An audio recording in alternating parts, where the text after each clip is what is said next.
fired up about the Chiefs' struggling offense. On the New Heights podcast he does with his brother Jason, Travis did not hold back when Jason asked him about his helmet-smashing meltdown on Christmas Day and his coach's response to it. Listen to this. He wanted to see the fire in me, and I reacted in a bad way. He wanted to just get the best out of me. And right now I'm just not playing my best football, and I got to lock the in and be more accountable for him, be more accountable for my teammates. I got to keep my cool, man. It's not just one guy. It's not just me playing like dog shit. Not just us not being able to get the run game going. It's not just us not being on the same page passing wise. Everybody's in this thing together. Everybody at some point isn't being accountable. Everybody's just got to do their job. That's a lot of bleeps, right? Yeah. Tell us how you really feel. Yeah. He's right. All right. Literally, their issues are everywhere. Everywhere is to blame, from coaches to players. And it's been the same issues. We've been talking about drops for 16 weeks. We've been talking about this offense just doesn't seem, it seems disjointed. It seems like and the thing is, with this roster, it's not that much different. Juju's not here, and the tackles, and that's a big thing. I understand that. But the Chiefs aren't the only team that has either lost guys due to injury or just, has guys have moved on and they have makeshift offensive lines or offensive lines that are playing below their expectation. Like, other teams make adjustments, and this has been 17 weeks now waiting for the Chiefs to make an adjustment. What's up, Bishop? Talk to me. What's going on? I was going to say your second residence, Cleveland. I know. They dealing with that. Listen, give Kevin Stefanski and Andrew Berry all the credit in the world, because they did not, when things looked bleak, offensive line, they have had so many offensive line injuries. Forget about losing Nick Chubb and all that. But other teams, to your point, figure out a way, and here we are looking at Kansas City wondering when they're going to figure it out. Let me ask y'all this. When have y'all ever questioned what the Kansas City Chiefs offensively, what their identity was? Do you know what their identity is right now? They need to run the ball. I'm saying, but like, we don't know what their identity is, right? And that's crazy to say. And as far as Travis Kelce, he was the same guy about 2 weeks ago that blamed the media for things. Am I right or am I wrong? You're right. So when it comes to Travis Kelce, to get things started, number one, you're one of the leaders on the team. It starts with you. Like, you can't have 7 drops, in which he has right now on this season. You can't be throwing your helmet on the sideline.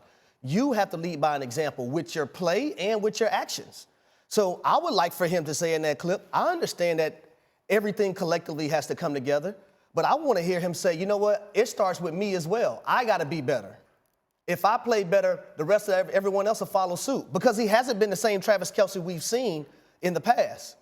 What we're witnessing right now, he has 1 touchdown in the last 8 games. Yeah. And if I was to ask anybody that, exactly. Yeah. So he has to be better, along with the offensive tackles, along with their turnover issues, along with the drops that they have on the seat. See, it's not just one thing. Right. It's a magnitude of things, and I don't know if it can get fixed before playoff time. Right? Like, if there were 3 months left, that'd be one thing, but it's week 17. We heard Mahomes the other day talk about we just got to clean it up. Like, can they actually get it together? Work like that. Let me tell you something. You can't flip a switch when you're getting hit with haymakers. Ooh.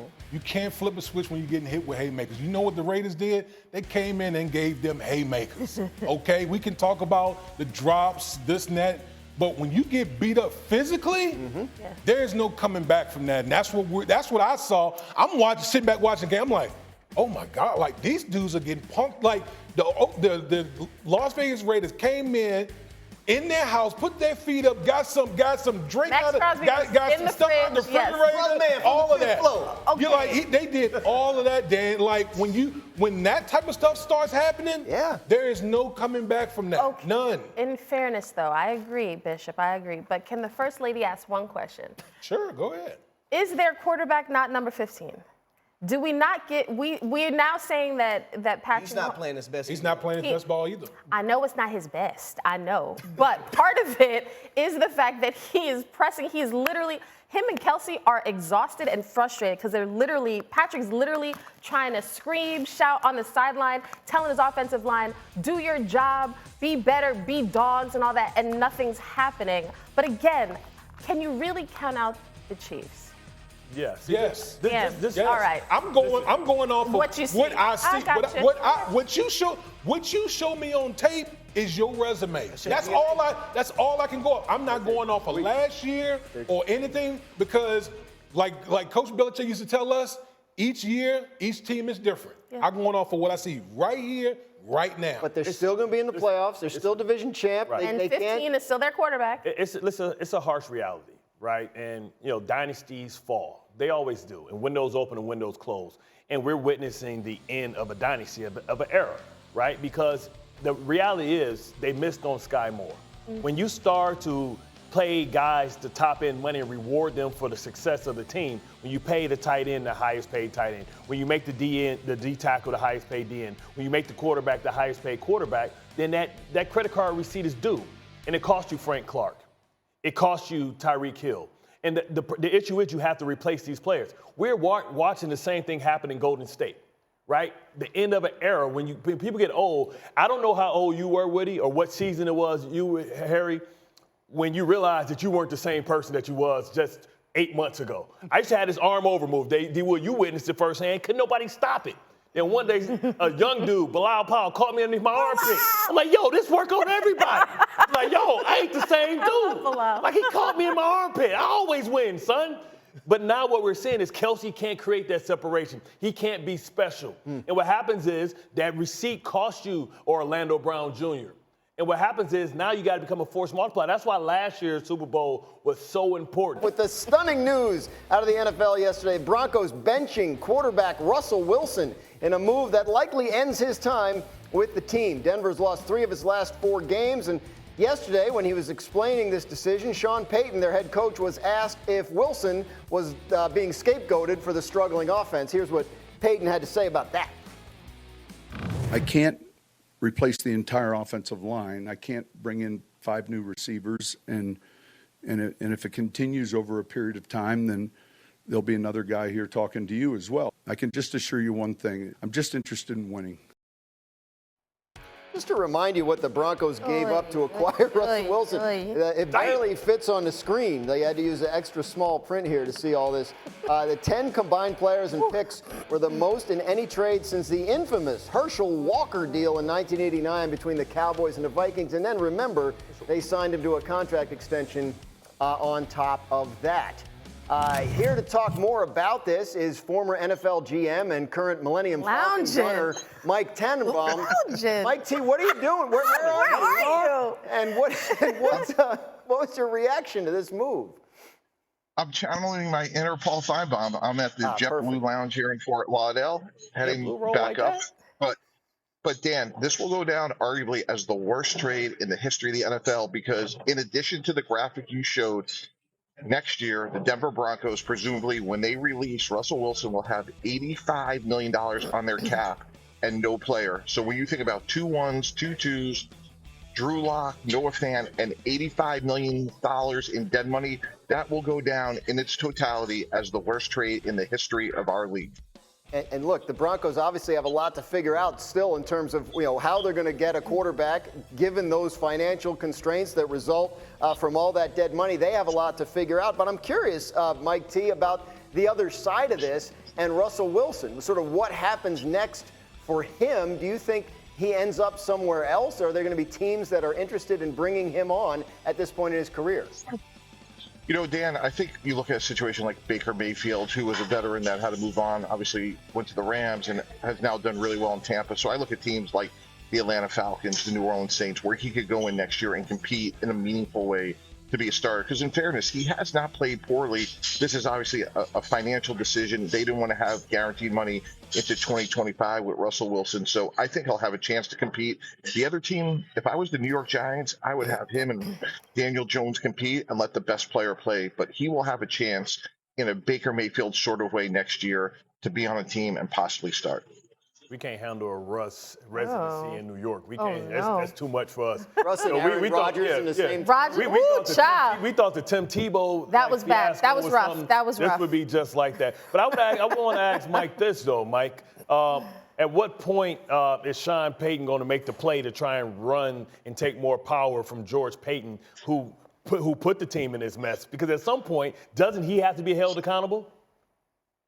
I think that happened the day he walked in the door, and I think the conversation, and we talked about this all summer, was like, As soon as Russell Wilson hit a bump in the road, Sean Payton was going to see this as an opportunity. If you look at Green Jackson, Brandon Gregory, this is Sean's team. He didn't trade for Russell Wilson. He didn't pay him. And this is his signal to the organization that I'm in charge. Buck stops with me. And basically, he was playing with house money. If it worked with Russell Wilson, I'm a genius. If it didn't, it's not my fault. And he's clearing the decks. And to me, Bart, he is clearly in charge. No doubt. But I mean, look, the big decision he has made is I'm in charge and Russell Wilson is not the guy. But I am curious what everybody else thinks. Kimberly, I mean, do you think there's going to be a market for Russell Wilson this offseason? There will be a market because there are always so many QB needy teams, right, when the offseason hits. But when I thought about, they're going to be the obvious Commanders, Steelers, Falcons, Patriots, like all these teams that kind of have guys but don't have a clear direction. I got to be honest, I don't see Russ as a fit anywhere unless Russ is going to say, yeah, I'll go in and compete with Daniel Jones. Yeah, I'll go in and compete with Kenny Pickett. Like, I just don't see that. So where you mentioned Joe Flacco, Baker, like all these guys said, okay, I'll go in, I'll compete. I think that, I'm going to sign as a guy, I'll be the backup. I just don't know. If Russ is fine with that, then obviously there's going to be a home for him somewhere. I think the biggest thing is we're going to see how much he really loves football. Right. Yeah. We're going to really see how much he loves football because when you are as established as a guy like Russell Wilson has been in this league for quite some time. High profile. You're not high profile type guy. Yeah. Now you're in a situation where nothing's going to be handed to you. Yeah. You're probably going to be in a situation where you might have to compete with another veteran or maybe a rookie for a starting job next year. Knowing that I got $39 million coming my way regardless. Like what do in his mind it's like, okay, I can chill and collect this 39, right, or I really love football and I'm gonna go out here and compete maybe with somebody else for a job. Why not just sit on the couch until until somebody has an injury and then you go boom? Because he wants to represent himself the right way. Because if he doesn't know the offense, this is a guy that was, protected by Pete Carroll. Who knew how much he was protected by Pete Carroll and being afraid to go out there and play bad football? It could only hurt the brand even more. The interesting thing, you talk about love of the game. I was looking at the contract last night.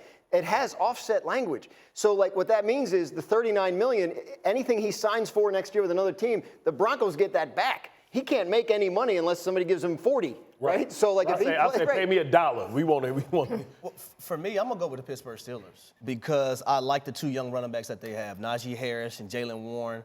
I like the wide receivers that they have, even though they've been a few bump in the roads, but George Pickens is an unbelievable young cat that can be better and I think will be better over time. I also like the simple fact that you got a tight end, a security blanket, and you have that defense on the opposite side that can really back Russ up if things don't look the way they want it to look early on. Yeah. That is a great suggestion in theory. Here's the thing.